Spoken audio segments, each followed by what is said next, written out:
My name is Termsak from the ASEAN Study Center. Ambassador Joseph Yun, you mentioned South China Sea. From your vantage point in KL, do you detect any change in posture and tone of Malaysia this year towards China on South China Sea?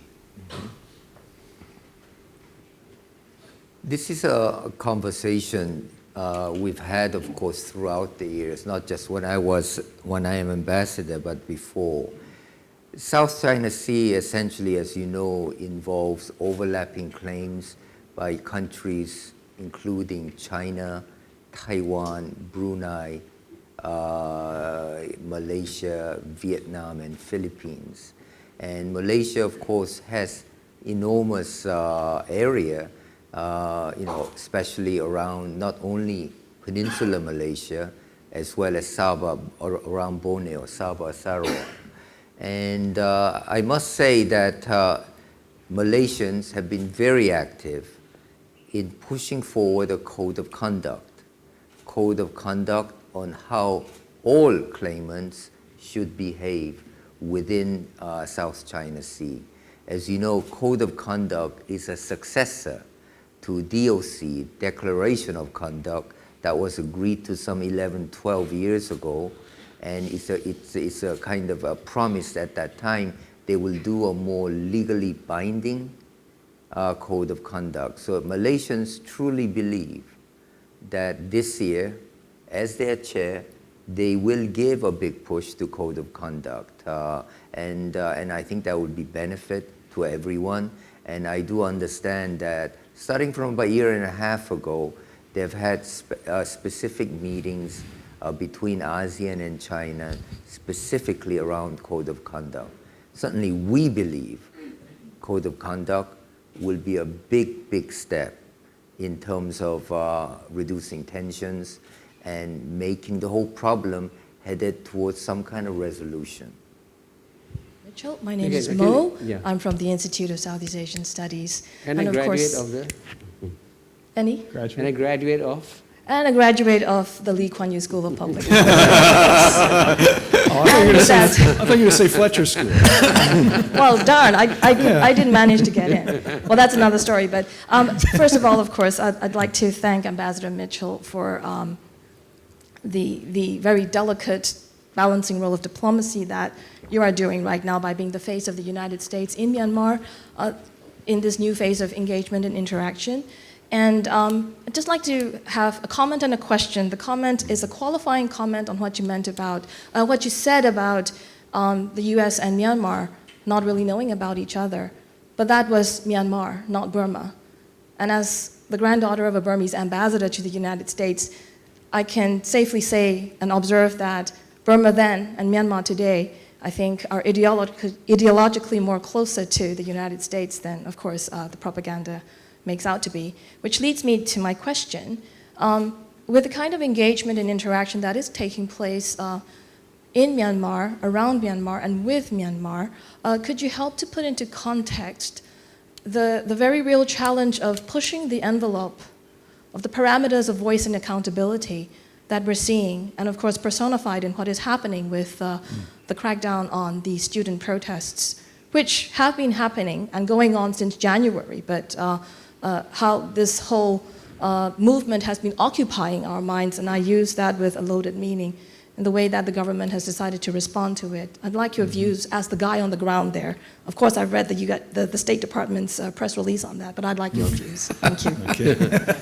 Mo, there's a seat in front. You can come and sit down here. And watch him carefully. His body language as he answers. As I squirm? No squirming.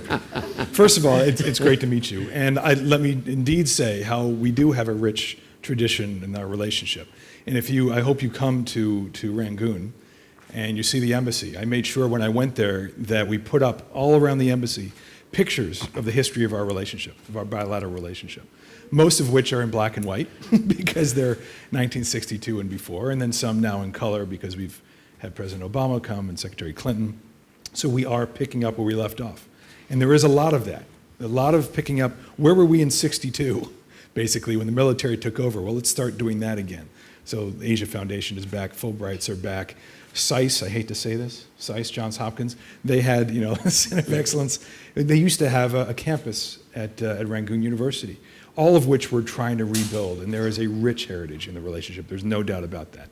And that was severed by the military and by the nature of what happened in the ensuing 50 years. We are rebuilding that brick by brick. On the issue of what's happened yesterday, I mean, what happened yesterday is extremely sad to me. I mean, just very, very sad. We saw a great deal of restraint on both sides. There was some hope that there would be conversations, that there were conversations and negotiations to find a way forward to allow freedom of assembly and allow these demonstrators to complete what they had started in some fashion. And there seemed to be an agreement yesterday on that. And something happened. And it's actually kind of murky of how it started yesterday, of where it began, but clearly where it ended up, which we've seen in the news with videos and pictures that are undeniably showing overreaction by local police. It just made everybody feel very sad because it is a step back. It's a setback to a degree, not merely just the U.S.-Burma relationship, U.S.-Myanmar relationship, but just the trust that needs to be rebuilt within the country. That's the most important thing, is for the foundation of the country, which is deep-seated mistrust.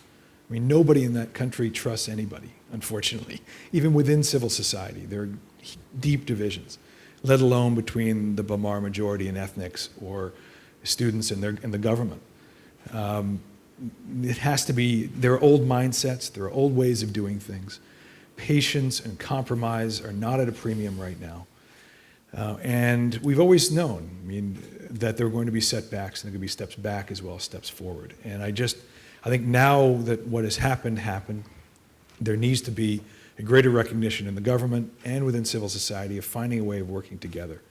This year is a critical year. It's election year. This is a huge opportunity now to start a new phase in the country, to have a government that reflects the will of the people for the first time in decades, since the 50s, you can say. I think our job, and I hear this from the government as well as the opposition, we need to clear that path to enable that election to occur and have that lead to a government next year that reflects people's will and then deal with all these challenges. So these mindsets, a systematic degradation of every institution in the country, of mindsets of conflict rather than compromise, these are deep-seated, and they're not going to be overcome simply by announcement of change or allowing people to speak more freely. It's an evolutionary process that's going on, not a revolutionary one. And I think we all need to be patient, hold the government to account, hold the people, hold civil society to account, hold the media there to account, because rights must be met with responsibilities. And hopefully folks can find a way together, and that's what we're trying to do through our engagement, to try to talk to all sides, to find ways to build those bonds of trust where they don't exist right now. It's the only way the place will succeed. And again, what happened yesterday, was very, very sad. And I should also add, it brings back really bad memories in the hearts of people. Student demonstrations being beaten by police. That is extremely sensitive. And then several days before, vigilantes coming out and beating up. That also reminds people of, if people remember Depayin when Aung San Suu Kyi was attacked in 2003, or the Saffron Revolution. Those types of activities send a signal that the past is not the past. And the government needs to be very, very sensitive on that. Even as student demonstrations themselves also strike a deep chord within the government. That reminds them of their biggest insecurity, of regime change led by Aung San or led by the 88 or led by others, or 74. All these things, these are the most sensitive issues of the government and of society now coming to the fore. And they have to find a way to talk it out, otherwise it can devolve. And we'll do our best through our engagement. Next question. Yes, please. I think Martin and then Tomu. Yeah. Martin, introduce yourself and then Tomu. Yeah, visiting Professor Lee Kuan Yew School and Senior Fellow at Cambridge University. I'd like to pursue Kishore's line of questioning, really, concerning the relationship with China. And if I can be greedy, ask two questions. The first concerns the Asian Infrastructure Investment Bank, which was a major Chinese initiative, which led to 21 countries signing up for the bank. And now 22, because Indonesia has also stated it's going to join, leaving 4 countries outside: Japan, Australia, New Zealand, and South Korea. My question to the ambassadors is, it's widely reported that the United States lobbied hard to persuade countries not to join the bank. If that is the case, why did the United States do it? And my second question would be, why did they get so little support, if that was the case? The second question I want to ask is about TPP. Now, if there seems to me on TPP, there are some problems. Because if it's rule-based, and for example, in relationship to Ambassador Wong's points about state-owned enterprise and so on, how can Vietnam be included and not China? Because if anything, Vietnam is much further away from meeting these kind of obligations than Chinese are. Second, I think it's extremely unlikely, although you presented a slightly different picture, that China will move towards an American-style economy with a very small state sector in anything like a conceivable historical period that's relevant to this. The state-owned enterprises are going to be very important in China, and the reasons are not just political, they are historical and cultural. So doesn't the United States, when it's conceiving of agreements like this or proposals like this, have to take into account, given the importance of China in this region, given the fact that it's now a more important trading power than the United States in this region, doesn't it have to learn to live with and respect the differences that are inevitably embodied in a country like China, which is on a huge scale and which has such a different history? Thank you, Martin. So maybe the question on TPP, Robert can answer, but on AIIB, does anybody want to? I want to. Okay, yeah. I mean, I spent 20 years as practicing law, ran my own law firm, and I would say objection to the predicate, because most of that question was I don't agree with, and I don't think facts actually bear them out. You know, on AIIB, I think that there were many countries in the world that, number one, wished for more full support of the systems we already had in place, and to have full-throated China support with that would have made those institutions stronger and exponentially better than different organizations. That's number one. Number two, I can tell you as the person who was tasked to speak to Singapore, for example, during that process, the issue was never, not once, not one direction, to say, don't join. So maybe you should ask rather than read. I don't know where you're reading the internet on that, but I don't think it's accurate. It's not true. I think what the U.S. repeatedly said was any organization that plays in this field has to have high standards of governance, transparency, the things that Singapore itself was built on, and really what investment and banking is built on. So if you're going to call yourself a bank, here's what we want, and hopefully they will. And I think that the end result has been at least publicly, a pretty strong governance system in AIIB. But I don't think we were the only ones talking about it. I think that most anyone who talks about starting an investment bank of this nature would say commercially viable, certainly would like environmental protections, child labor protections, all the things that most of these global institutions hold up and feel are necessary.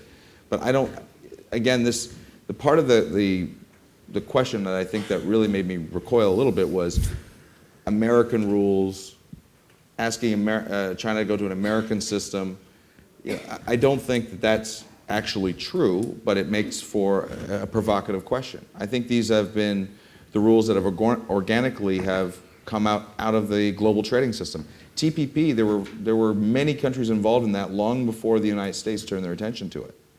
So how is that an American proposal? So I'm very, again, I think that people want to see this conflict that doesn't exist.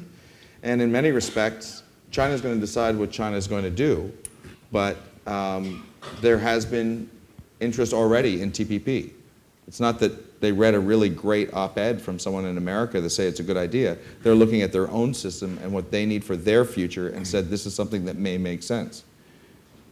If I may just add, I think Kirk makes some great points. I think that fundamentally, your question is why don't we accept China as it is, rather than as we would like to see it. And I tend to agree with Kirk that is a provocative question without really firmly rooted in reality. For example, who was it that really paved the way for China to join WTO? And where would China be if it did not join WTO? Similarly, we have come to very similar views on climate change. We had a very big agreement signed last year, and I think it will go down in history as two largest emitters agreeing on a path of action. Similarly, on many regional issues, take North Korea, for example.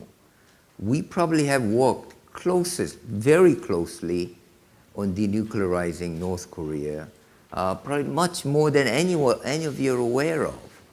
And so this idea that somehow we don't accept Chinese, we're going to oppose whatever they propose, I think is somewhat mistaken. Okay, on TPP, you want to say something, Bob? Sure, yeah.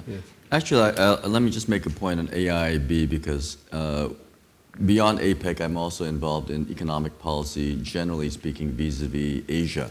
So I've been involved in the AIIB discussion. And the only point I would make there is that we never lobbied countries not to join. We lobbied countries to make sure that whatever happens, if they were to join, whatnot, that the standards are met, meaning transparency, governance, procurement, environment, labor, etc. So the point that we're making is not don't join. The point we're making is that when AIIB develops as a multilateral development bank, many standards have been established over the years to try to make sure we take consideration of environment, labor, procurement, non-corruption, etc. So we're simply saying, try to make sure that whatever happens, that this bank, as it develops, meets those standards. If you can be assured that it can meet those standards, then it's good for Southeast Asia, good for other countries to get the investment for infrastructure. So that's a slight correction, but I think it's an important correction that we're making. And that leads to the point that, generally speaking, if you look at Chinese investment, like China banks, not multilateral development banks, which this will be, so a number of 21, as you say, but Chinese development investment in infrastructure in Africa and other places have in fact shown a fairly poor record of respect for environmental consideration, labor, and whatever else. So we're saying is that you cannot use these same standards in a multilateral development. If it's all your money and all you're doing it and people accept it, fine. But if it's a multilateral development bank, then it should try to meet a lot of these considerations that's not only good for China to meet, but also good for the recipient countries who are receiving this investment. That's the point. So if it can be good, if it works very well, it meets the standards, then I think we're all for it. On the question of the TPP, and question about Vietnam in particular and others, I think that we have a chapter in there on SOEs. Singapore has government-linked companies, we call it, or Malaysia has a few. Other countries, Vietnam, as you say, have. So obviously, whatever they're going to agree at, finally, when the TPP agreement is done, obviously it's not a purist model where there are no state-owned enterprises, period. It doesn't call for that. It calls for some way where you could at least make sure that in a general marketplace of competition internationally between companies economically, that state-owned enterprises compete on an equal basis, or as much as possible, with non-state-owned enterprises, I mean private sectors. We all agree that in the long term, the goal is to make sure that when companies compete in the marketplace, they compete on their own merits, not on the fact that the government gave them $1 billion or $2 billion or $3 billion to succeed. So I think we all agree on that. The question then is, how far do we get down this road?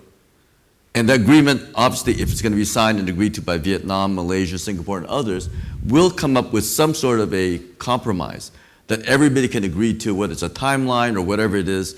And I'm not privy to the actual negotiation, so I don't know what it is. But clearly, it's not black and white. It's not either state-owned or no state-owned.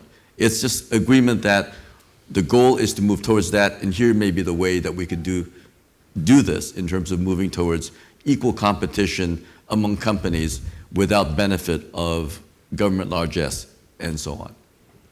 Okay, Tomo.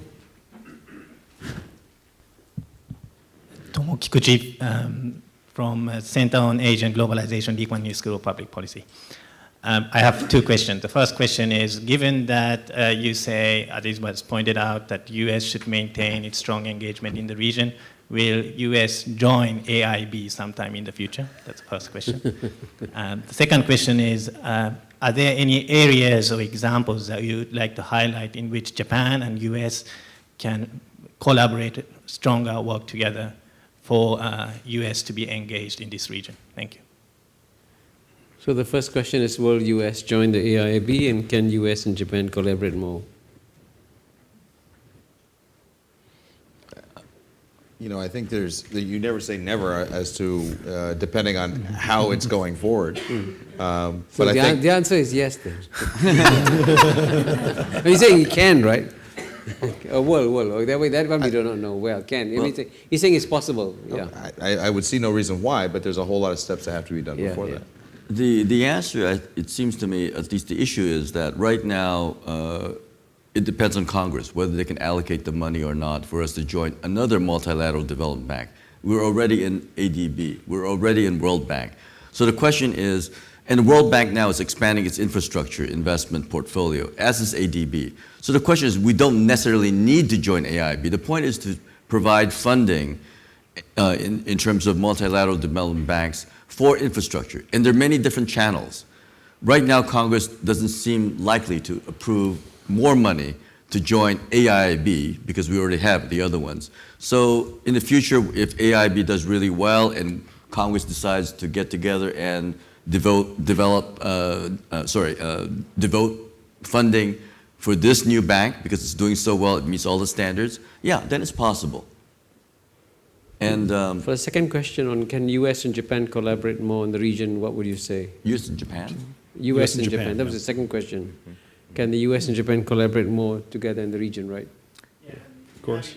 Any examples or areas in which you would like to see a stronger collaboration? Well, I mean, certainly Japan is, if not the closest ally, you know, among Asia-Pacific nations. And on many things we do, we work very, very closely with Japan. For one, when I did the ASEAN work, when I was a senior official for ASEAN, we worked very closely together on, for example, what we should do, setting up agenda on East Asia Summit, as well as ASEAN Regional Forum, and so on. So on many issues, Japan contributes towards peacekeeping, you know, as well as maritime security in the region. So I would say anywhere we look, whether it's economic, business, whether it's political, diplomatic, even security, we work very closely together.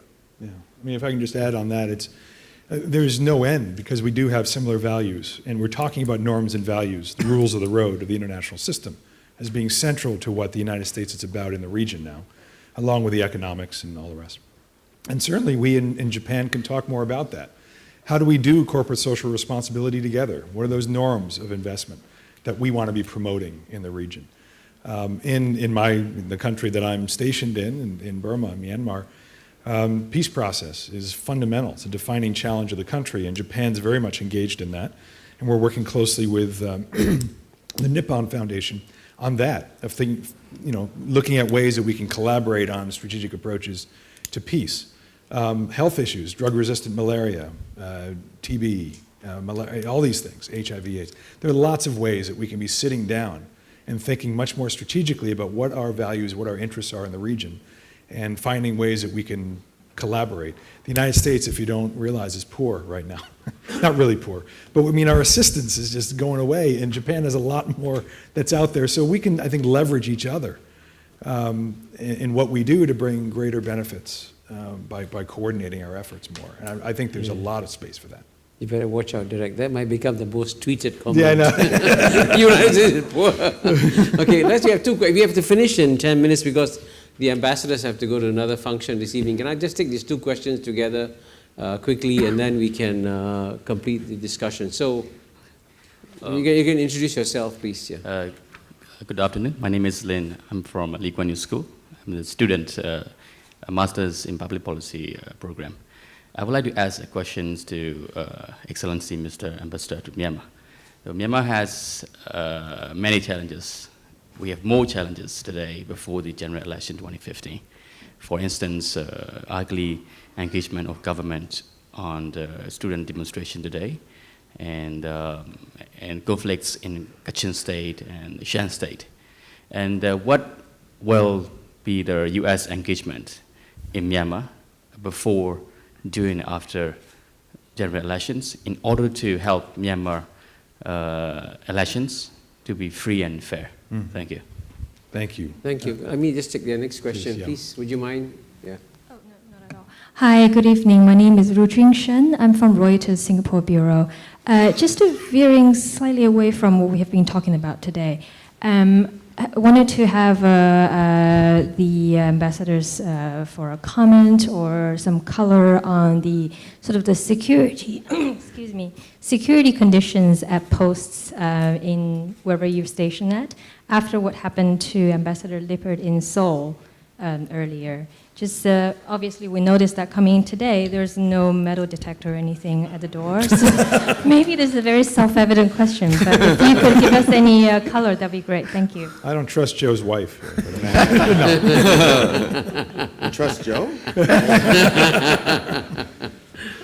Okay, you want to start first, Direct? And then I'll tell you what, maybe you can actually, Direct, after you answer the question on Myanmar, you can, this maybe also be a good time for you.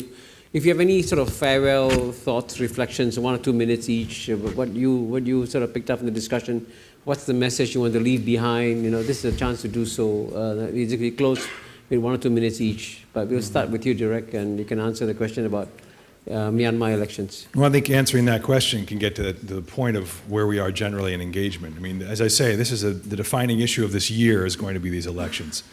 President Obama has stated that, and we are organized as an embassy, along with other embassies, to try to ensure, for lack of a better term, free and fair. We have other terminology you can use. But an election that is credible is most important, that will lead to a government next year that reflects the will of the people, that people will feel this election is a reasonable reflection of what we would like our government to look like.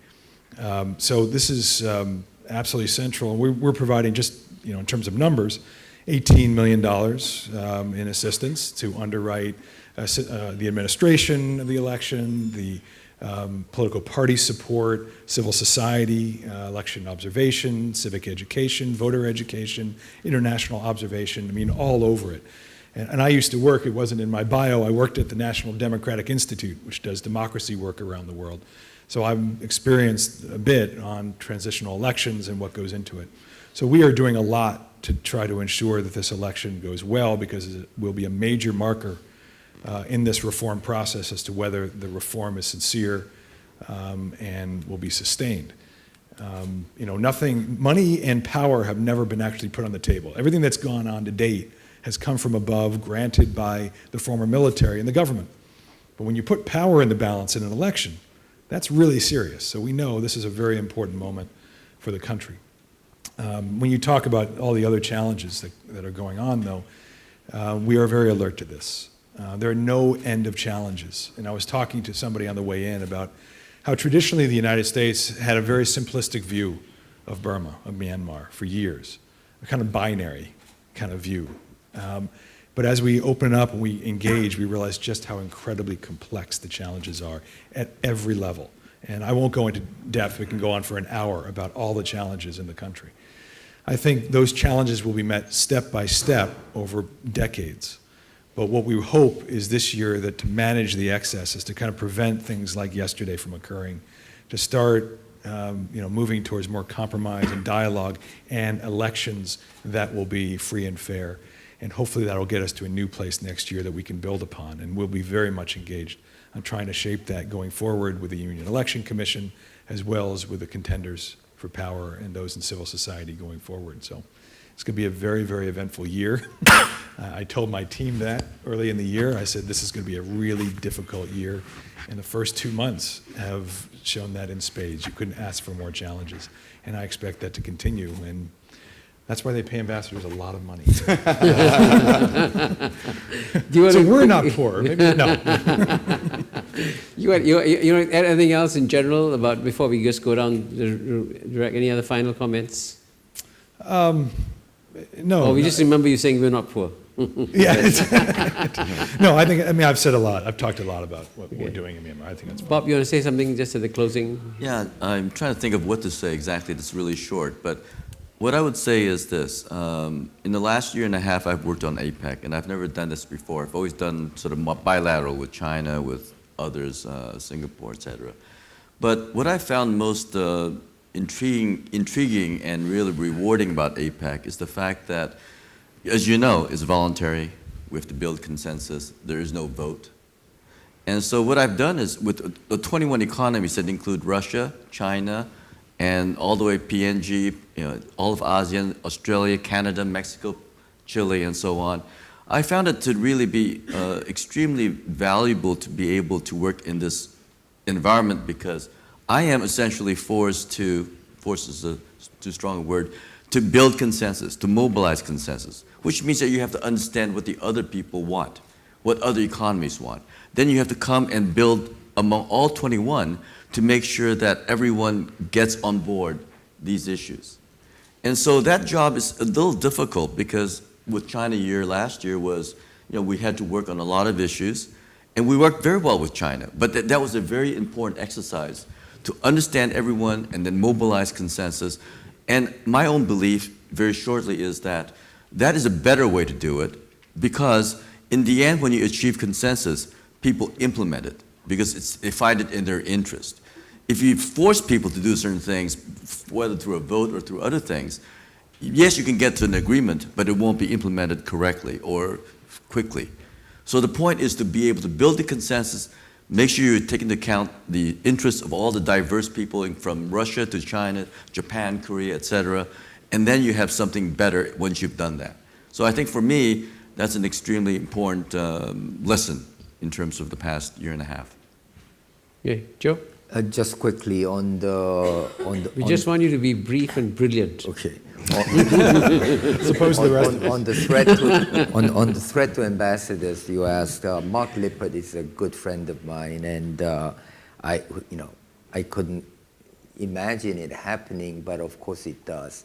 I don't think there is anything like 100% security. I mean, you mentioned no one was checking here, and this person is obviously alone, deranged, quite deranged, and there is no security against that. And certainly I wouldn't want us to live in a bubble, I think that would be a very bad outcome.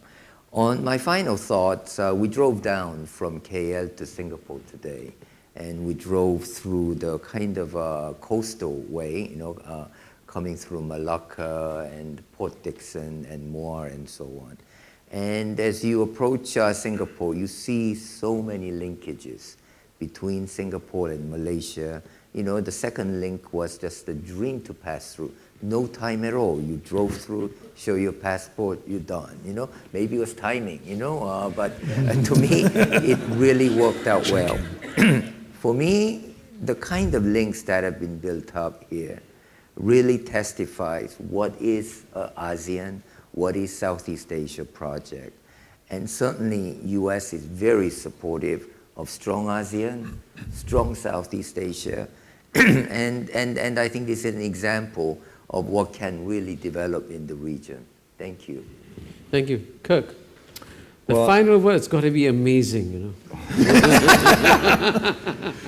Well, Derek and I are both political appointees. I'm more of the raw political appointee than most. And so the one thing I would say to answer the young woman's question is that diplomacy, which you practice so adroitly, there's many people in the diplomatic corps here, there's many people on my staff here, and there's aspiring diplomats here, is about getting out. And I've known Mark Lippert. He worked for the president when he was in his Senate office. I've known him for over 10 years. He's a good friend. But it could have been anybody. And the discussion that we're having in the United States now is really the sacrifices that the men and women who represent their countries really put themselves out in every day. And I'm glad that's happening. I get to have this opportunity for a couple of years. But most of the people in this room, regardless of what country you're from, have lived in some pretty tough places because they believe in their careers and they believe in standing up for the values that their country stands for. And I know the people that I get to work with, not just on the stage, but in this audience, are probably the most patriotic Americans I've ever seen. So we're all glad that Mark is on the mend, and he is. There is security here that you don't know, which is the point. Me. No, I actually Sure, it takes the bullet. I actually told him to take you down because I knew we get on CNN if that happened, but they wouldn't do it. They wouldn't Is do that it. all we got? But I think the point is that this is a contact sport, and those people who practice it for a living are people to be revered and thanked and appreciated. And I will end with the one thing that I want people to know my view on. When we're talking about China and the United States, it's so fascinating to me because you can imagine that Kishore and I have a glass of wine or two and have this conversation. But it does not compute to me that people don't see this as a complementary relationship by and large and want to make it something more than that. There are just certain things that China can do because of scale and because of history that we're not suited to do. But there are certain things that, based on how we evolved as a nation, as a country of immigrants, have always had a global view. And I'll leave you with this point that I sometimes say, and I know I've said it to you. I was asked on a television program, well, America's had a good run, but the next Microsoft or Google is probably going to come out of China. And I said, no, it won't. And folks were aghast. I said, Ambassador, how can you be so sure? As if I'm just the cocky American in the room. And I said, because if you walk into Apple right now, and you walk into a room of 100 people, 50 of them might be Americans. But the other 50 will be the best and brightest attracted from all around the world. And that's what makes Apple better, and that's what makes, I think, America uniquely positioned in this global economy. I don't think we started out with this grand scheme that this is who we're going to be. But how we evolved positioned us because of the attraction of talent, the ecosystem for creativity and innovation, and the global view that most of our citizens and those who come here have. So I think there's a lot more that we should be doing with China. I think the only thing that stops us is our imagination and maybe some government policies on both sides. But I'm very optimistic about the relationship going forward, and I think the world will be a better place with us cooperating. Well, I think we'll all agree that we've had a fascinating discussion here. You've got some rich and new insights into U.S. policy towards Asia. I think the big message is very clear.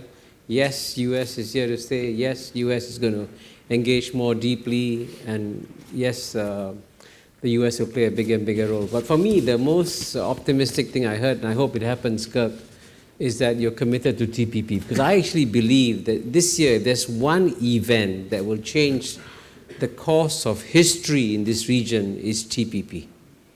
Because it is literally what they call a game changer agreement. And that's why it's very important that it happens. Sadly, most people I speak to are pessimistic, but I'm really glad that Kirk and all of you are optimistic that it will happen, because if it does happen, you'll see that there'll be a very different glow to this region at the end of the year. So when it happens, we will all remember they all happened partly as a result of the discussion here at the Lee Kuan Yew School of Public Policy. So please join me in thanking